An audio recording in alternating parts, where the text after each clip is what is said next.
This got to be the most ghetto setup I've ever set up for a tripod. Yo, what's going on? Good afternoon, good morning, good evening. It's your boy. I'm back. I've just spent 9 nights in Cartagena, Colombia. Like, it's been crazy. It's been a lot. It's been expensive. It's been tiring. Like, I literally just woke up from a nap. Like, my hair was looking great. It was looking luscious. Like, the mane was just crazy. But now it's flat, so I digress. So I came out here last Thursday.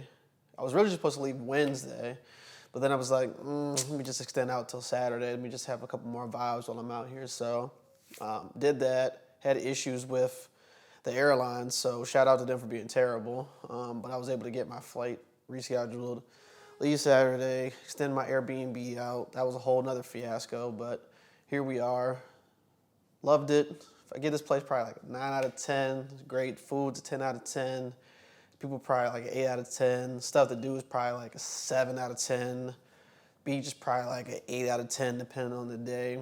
And that's pretty much it. So we just break down a bunch of different stuff that I did while I was here. So the food, had a lot of various different foods. Had seafood, chicken, fish, steak, vegetables, all that other stuff, the whole nine. Everything's been really good. The best thing I've had so far is probably this tomahawk steak that was close by this Airbnb.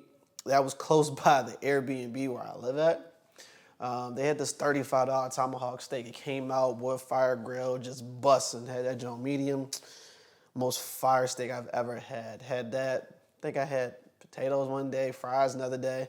And then both times I had those meals, I got a second meal. So I always got shrimp pasta with it. Back-to-back days, it was busting both times for that too.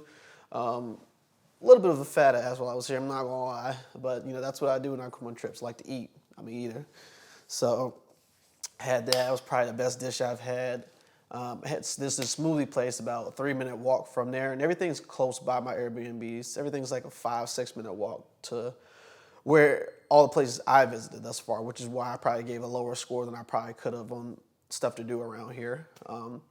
But I got this smoothie place that I found, a little hidden gem, little mom and pop spot. They'd just be sitting there, outside, both sides of the street, trying to get people to come in. I was like, I want a smoothie. Let me go check this out. I got myself a pineapple, mango, and passion fruit smoothie. I think it was maracuya. So I got some of that, and when I had it, I was just like, oh, this is magical. I felt like a kid at Disneyland, a kid in a candy store. I just felt like a fat kid in a candy shop. It was the best smoothie I've ever had in my life. I was always sitting over here just like, yeah, I love this. Granted, it took like 30 minutes for that smoothie to come out. I don't know if they went and dug the fruit out the ground and scraped it together and put it in a blender and put the blender together from scratch or what, but it took forever.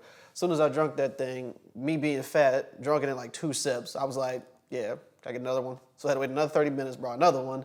Then after that, had another one. So I was in that joint for like an hour and a half, and they just looking at me like, how was this guy drinking all these smoothies? And I'm like, because I'm him.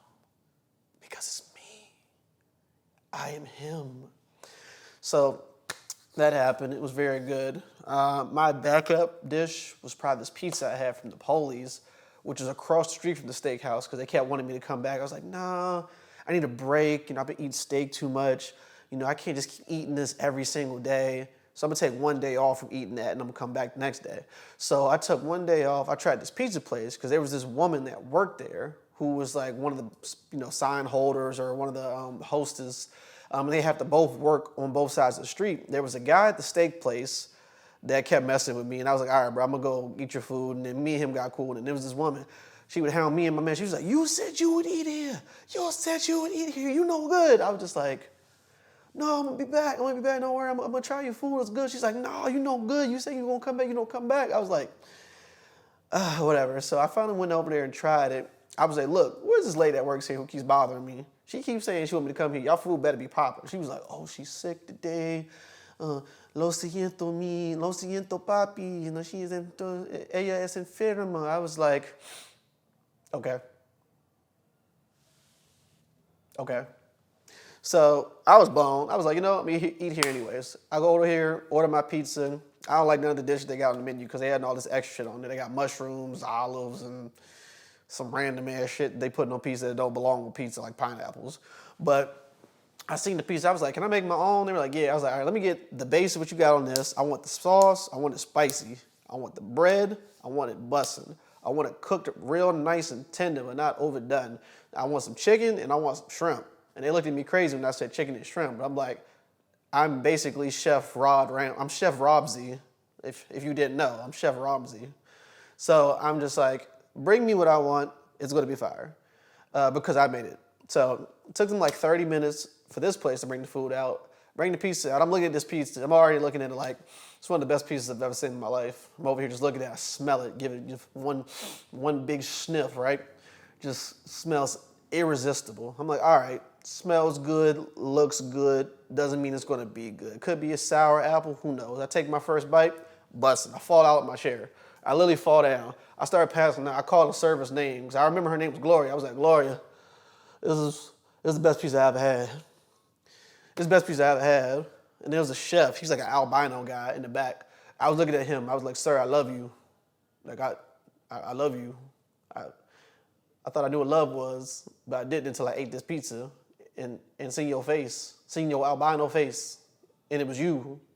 So if you're seeing this somehow, I still love you because you put your foot in that pizza and I can taste it. I can take the back of your calluses. They tasted good. So that was my second backup dish. Like that food was just great. Like I loved it. I loved it. I loved it. We'll be back mainly, if nothing else, but for the food. What else have I done here? The beach. So the main beach that I went to out here was Hollywood Beach.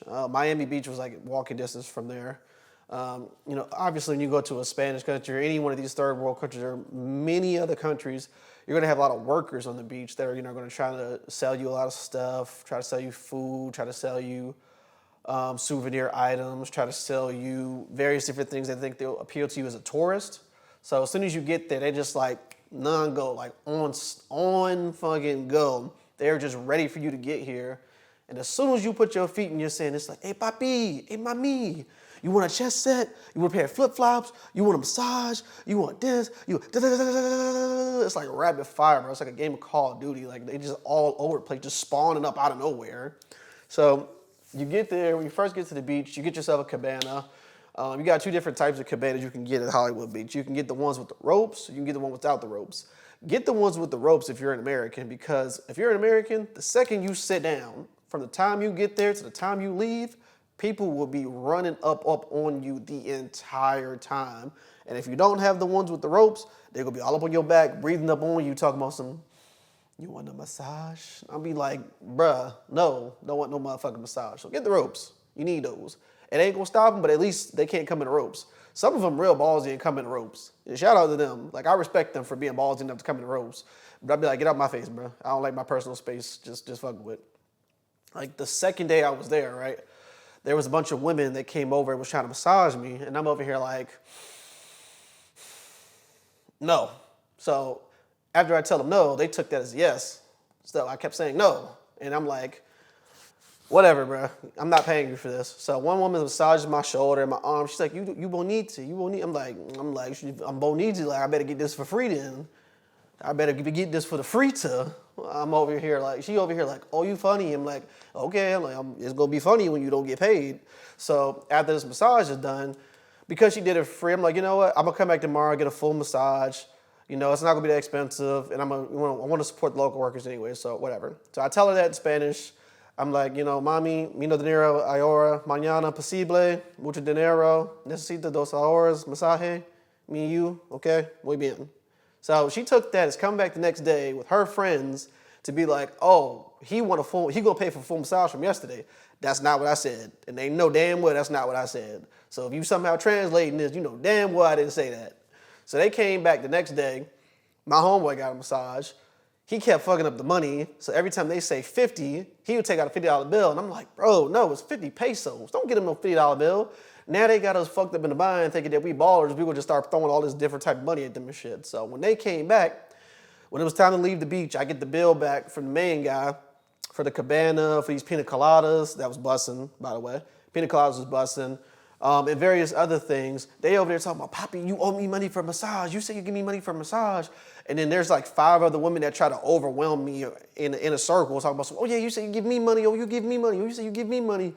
And if you know me, it's like, you're not going to overwhelm me and get me all money. You're just gonna irritate me. That's the only difference. You're not gonna catch me lacking and be like, oh, okay, let me just give you all this. No. You must not have met the kid. No, sirree. So they was like, all right, put some money on your credit card. Just put the money on your credit card. And it was like 10 people crowding me. I started to spaz. I'm like, bro, everybody get the fuck out of my face, bro. I'm like, you know what? You don't piss me off with the massage people. And you got all these women over here. I'm like, they like, we need $50 for massage. I'm like, one, you barely massage me, so I don't know why the hell you trying to get $50 out of me. That's not gonna happen. I'm like, you know what? I'm gonna give you $40 for you and all your amigas to get the fuck out of my face pronto. I was like, scram, beat it, Buster. Gave them $40, got them the fuck out of my face. Everybody else around talking about, oh, Hefe, I need some money. Me hungry. You know, me want money for this. One dude was like, I'm trying to go on a date and I need some money. And I respected it. I was like, bro, you want to go on a date? I don't know why the fuck you coming up to me like I'm the mayor. I kept saying, that's my whole thing I've been saying while I'm here. I'm basically the fucking mayor. Everybody keep coming up to me in the city like I'm basically like that. Like I am like that, but they not supposed to know that. Like, the fuck? So I'm over here just giving all these people money and shit. And the problem is, once you start doing it, they keep fucking coming back. So every fucking day I go to the beach now, everybody keep coming back to my chair talking about, hey, F.A. I'm like, man, look, it's just a Hefe and dap and go. These motherfuckers talking about some Hefe, like, they dap, I look away, they go over here, grab your hand, talking about some, hey, you know, I could use some money, I could use a little bit. I'm over here like, bro, go away. Get out my face, bro. Get on my nerves and shit. So they kept doing that. There was a couple little kids I kept seeing every day, so I was just like, you know, let me give them something to drink, something to eat, let them sit in the cabana and stuff like that. My people's over here like, stop wasting your money on them. Stop. I'm just over here like, I know. I just feel bad for them because they don't got access to the resources we got at home. So to me, giving out 4 free meals to them, which is equivalent of like $25, is nothing because I go back home, I'll take some shorty on the date, or I'll take shorty on the date, or do something really extravagant. That's $200. That's $200 here. Feed like 15 families plus at KFC. So, you know, that's my thought process of why I was giving so much to them. As much as it irritated me and aggravated the fuck out of me that they keep asking me for shit, you know, I still try to see through a different side of the lens and just think, you know, I could have been in that situation myself if I was born in a different life. So, you know, I try to be a little bit more flexible, be a little bit more patient with people, because considering that they're not asking because they want to, they're asking because they need to, you know, as opposed to back home, motherfuckers always asking for something. They don't ever do nothing for it. They don't deserve it. At least people out here, like, they're really in a struggle. Like, people in America don't really know the struggle like that. Like, this is a struggle like these people are living in. So I digress. That was my quick TED talk for the day for that. So it was food, it was the beach, stuff to do. So they have this place called the Clock Tower. It's like 8-minute drive from here, right? And also too, when you travel around, if you're in Colombia, remember this part, use Uber. Do not buy a van at the airport. Do not get one of those big ass shuttle. Don't do that shit. They be overcharging like a MF, bro. Like, they do not be playing around with these prices. Like, they will really take advantage of you if you're American. I literally asked the second I got here. We got a van because there were so many of us, we had so many bags. I'm like, amigo, how much per day to drive us around? He's over here talking to his counterpart, and luckily I know enough more Spanish now that I can translate it in my head. And he's over here trying to just figure out prices and stuff. And he tells me the price. He's like, yeah, $250 per day, 250 American dollars. I'm like, bet, we'll give you a call. No damn way I was gonna give you a call once I heard $250 per day. You know how much money I could do with $250 per day? Like, where you driving me to? You driving me to Waldorf, Maryland from here? Like, you driving me across the Great Seas? Like, you better drive me to meet Christopher Columbus or something for $250 a day. So I was like, nah. So then we kept riding around. Once we got here, we talked to one of the owners. He told us about Uber. He was like, you know, check it out. I was like, okay, I never even knew if these third world countries had Uber, especially these Latin countries, because I go to the Dominican Republic a lot and they don't have Uber. So I used Uber here for the first time. Like I said, 4-minute drive, called it for the first time. I'm over here looking at it. This one says 9 pesos. 9 pesos. That's like $2 and some change. I'm like, man, you ain't said nothing but a word. So I've been using Uber this whole time. I tried to use taxi a couple times. when my phone was dying or I just didn't want to use Uber because I'm the main one only calling Uber. Ain't nobody else really calling Uber for whatever reason. So taxis don't take American dollars. Most other places here don't take American dollars. Most of the vendors don't take American dollars. So you got to basically use your credit card, debit card, or you need to go to the money exchange and exchange that out for pesos because most of these places are just give you a flat out no. Even like the taxi surprised me. When we got in the car, I was like, yeah, I got like $6 in cash. She was like, no, absolutely not. I'm just like, well, that's all we had. And he made us get out. I was like, that's different. I ain't never had nobody tear or turn down money, even American money. So I'm like, all right. And also the taxis are like 3 times as expensive as the Uber. So like one guy tried to argue with me yesterday because all the taxis, sit at the beach when the beach closes, right? So they're like 30 taxis just in the sand, just sitting there talking about some, amigo, I got the best taxi. I'm like, y'all all got yellow taxis. All y'all's is the same. So I'm sitting over here waiting for the Uber because it took like 15 minutes. This is the longest the Uber is taking at this point. He just over here like, Poppy, why you don't get in my car? Like, Uber's no good. I'm like, it's much better. It's much safer. I'm like, they have their name, their license plate, and the price already here. What do you have? You got mouth and just talk. You just got mouth and more mouth. And you got a number on the taxi, which I ain't gonna remember. I can screenshot and remember this.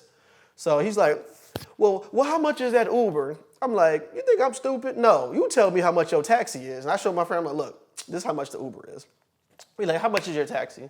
He's like, oh, from here to the 3-minute drive, about 35 pesos. I'm like, oh, okay, well, this is 8 pesos. So you're 4 times as much. Now what? He's like, well, you just started saying some stupid stuff. I was like, I don't know what you're saying, but sir, you charging quadruple. And then as soon as I get there, like every taxi did when we left the beach, when we used them like 2 times. As soon as we get there, oh, can I get a tip? Because there's sand in my car. I'm like, you pick people up from the beach. What you expect to be in your car? Flowers and rose petals? I'm over here just like, y'all getting on my nerves. All y'all getting on my nerves. I'm using Uber. Get out of my face. So that was that. Like we said, the clock tower, that's like 8 minutes away. That's like an old Vatican-looking city. It's like an old historical-looking place over there. Like, it's really nice. I really wish I could have brought my camera with me to the clock tower and around these places, but because of the fact I'm going to the beach, I don't really know as well where I'm going to be around the city. I don't have a driver like I was expecting to have. I didn't really feel comfortable, bringing my expensive-ass camera out with me. 1, to get sand in it. 2, to just be around, sitting around, and locals fucking around, touch my camera, and my whole business to just be shot because I don't have a camera anymore going back home.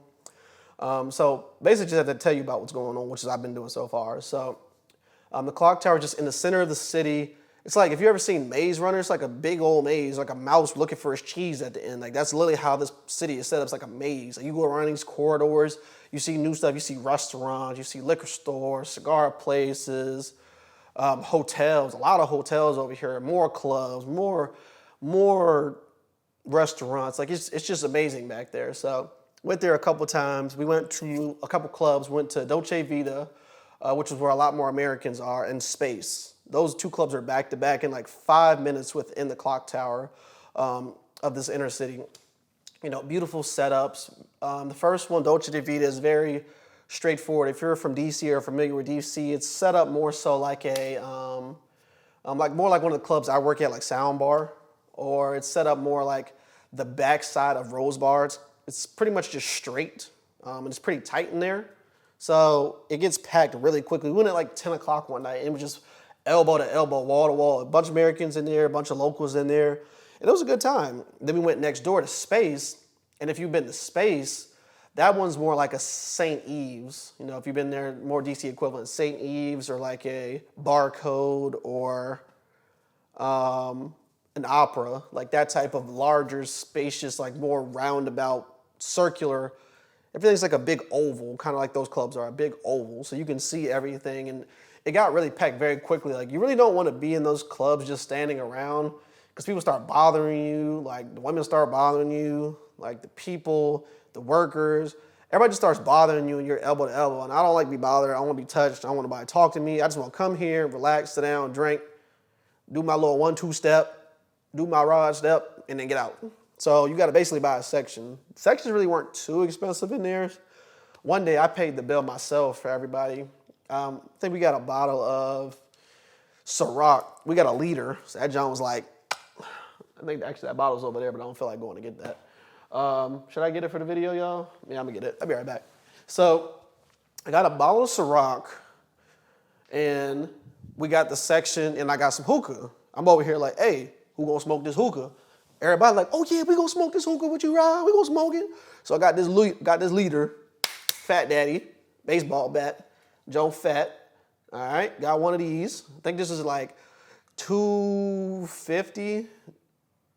No, it was like $220. This is like $200 American, $220 American. And this is the fat Ciroc bottle. So you go back to one of those DT clubs, like I said, they easily charge you for this same bottle like $400 for no reason. So I had bought that, got some hookah. Obviously they charge you a service fee for whatever reason. A service fee, and then they charged me a fee for using my credit card, which a lot of the beach places did that. And a couple of places in the city charge for using your credit card, like a 10 or 15% fee, plus, tips. So easily just spent like $370, $380, just starting off with this one bottle in the section and the hookah and all that. But it was a good time in there. Space is, really nice. Sections are pretty comfortable, pretty spacious. If you need more space, I don't know if it's just because we're Americans or we're just tourists, but they'll give you more space. Like they'll push some stuff out, they'll move some stuff around to make sure you have enough space. And they're pretty flexible with stuff. At first they were being a little extra, and I'm over here like, I'm spending all this money, and you out here playing around. Like I'm asking for this, and this. And I don't think they realized I was the one that was paying. So I'm like, that's generally how it always is. I'm like, I'm really stepping in this club. Like I'm the one that's paying you and tipping you. Like, please make sure you're doing what I'm asking you to do, because I'm not asking you to do much. And the very simple stuff I'm asking you to do, you're not doing. And you're kind of pissing me off. And it's hard to piss me off. And I'm spending a lot of money. I don't buy bottles in the club, which everybody knows. I do not buy bottles in the club. So when I buy bottles in the club, I don't want to have no issues. So there was that. It was cool. Got sections like 2 nights, I think Sunday and Tuesday. After that, I was sectioned out. I'm like, this is already too much for me. I already don't like the club like that anyways. Only reason I go in the club is to get paid. I don't like going to the club and spending money. So that's different for me. So doing it twice in 1 week, I was like, I'm good for a year. So that was cool. What else we had? There was a rooftop bar that they have over there. I forgot the name of it, but it's close by. I'll try to find the name of it and maybe do like a part 2 for this. They have this 5-floor story bar. You go up there, they have these pink lights, this very futuristic cyberpunk type setup, pink neon lights, Astro looking logos, playing hip hop music. First thing I heard when I went up there was Travis Scott. And I'm just like, this is exactly how I feel. This is exactly probably how Travis Scott feels every time he sings or just does anything in life. Like that's how that felt in the sensation. It was beautiful up there. Drinks were delicious. Ambiance was great. It felt like some very executive C-level type vibes, like some mobsters, some power ghost type stuff. Like it just felt like I was just on top of the world up in there. It was beautiful.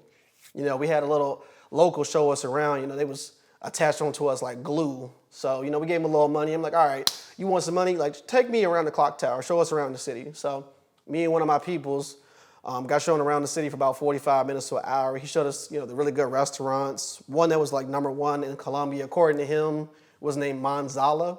So we went inside there. The place has bottle caps for the walls and the tabletops and everything. Like the food smelled so good. And I saw someone's steak come out as we were coming in there. It was one of the best steaks I've ever seen in my life. So I was like, you know what? I got to go back there. Still haven't been there. 8 days I've been here. Day 9.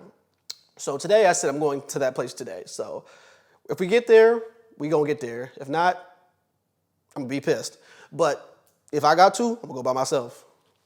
We lit.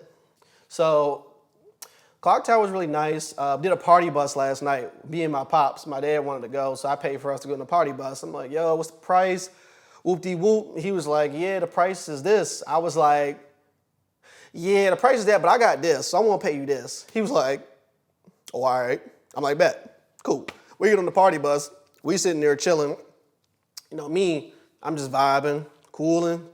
Dad just randomly got a random spout of energy. He starts dancing on the pole or something. I'm over here just like, I love that for you. Glad you're having fun. So he was over there dancing on the pole, He over here got the people talking about, hey, get back on the pole, get back on the pole. So they requested him back on the pole. He started dancing on the pole and whatnot. I'm over here just like, all right, all right, all right. Then one of the guys dancing on the pole. He ain't do as good. He ain't do as good. Like my dad did a lot better. And they was like, no. Bring your father back out. He come back out. So we came back out. He started dancing. And the guy came back. Man, brought us some shots. He over here like y'all good. He'll give y'all some shots. And I'm over here like, sir, don't give me no shots. I don't need no shots. And I'm over here just like, salud, gracias, amigo. I'm over here frowning on the inside, discombobulated. I'm over here like, lip all twitching. So take some shots. We keep going. We go downtown to the inner city. They give us like a nice little tour because the party bus runs for about 2 hours. And they take you to different parts of the city. They make a couple stops. That way you can see a couple landmarks. They had this big shoe landmark that we stopped by. That was bad because I ate something and my stomach was just like exploding.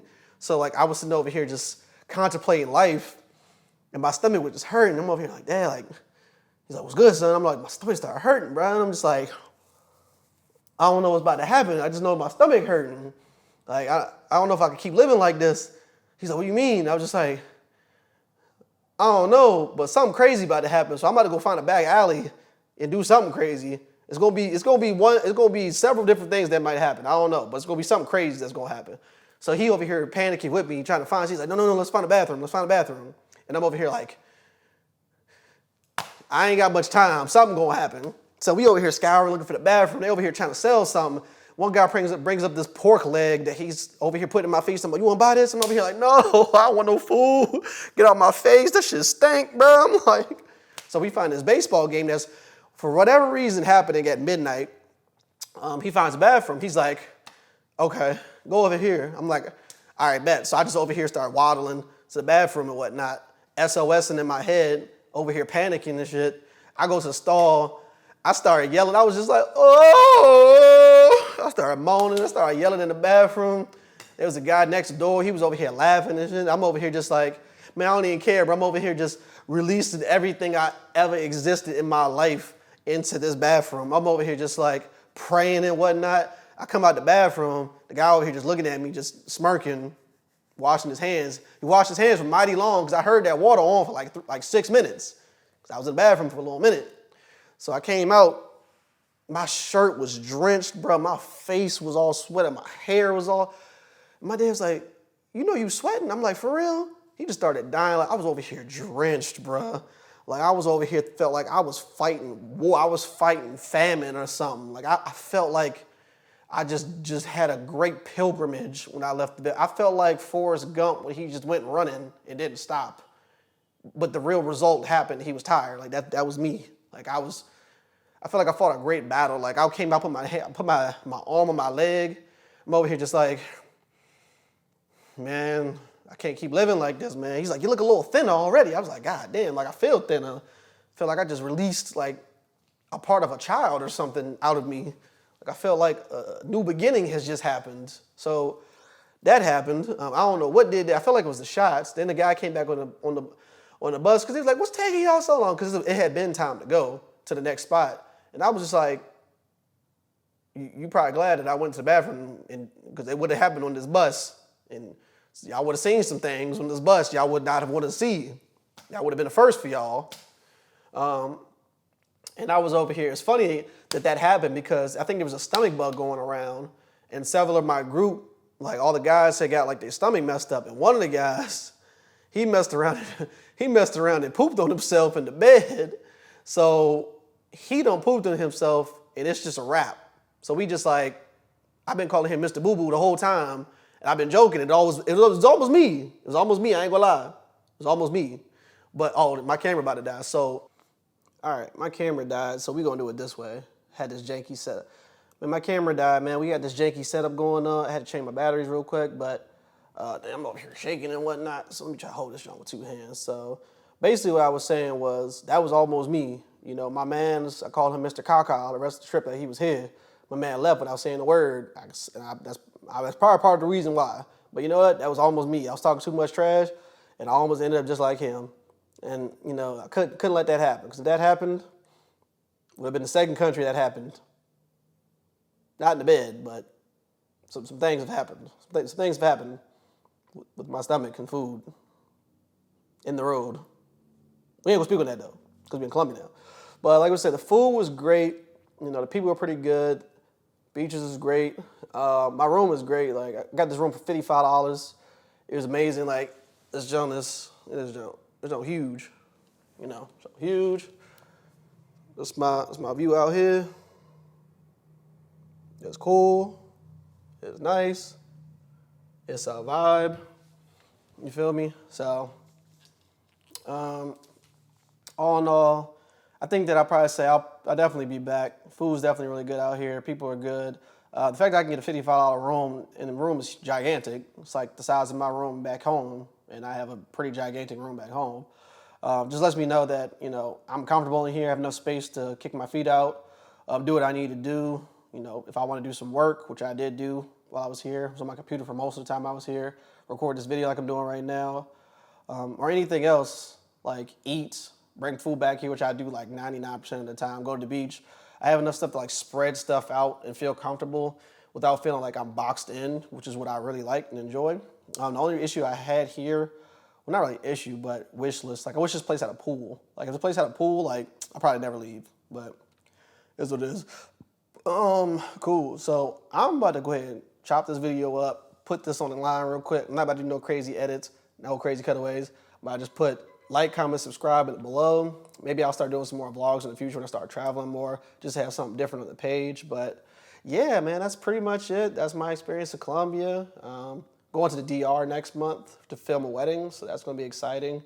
Be having a little vlog out there. Because of the fact that I know the DR a lot better, I'll probably be able to get like a travel film or travel video done out there, so I could actually do some cutaways and do some B-roll and all that other jazz and whatnot. So that would be interesting and fun, so I can't wait for that. And yeah, that's pretty much it, so peace.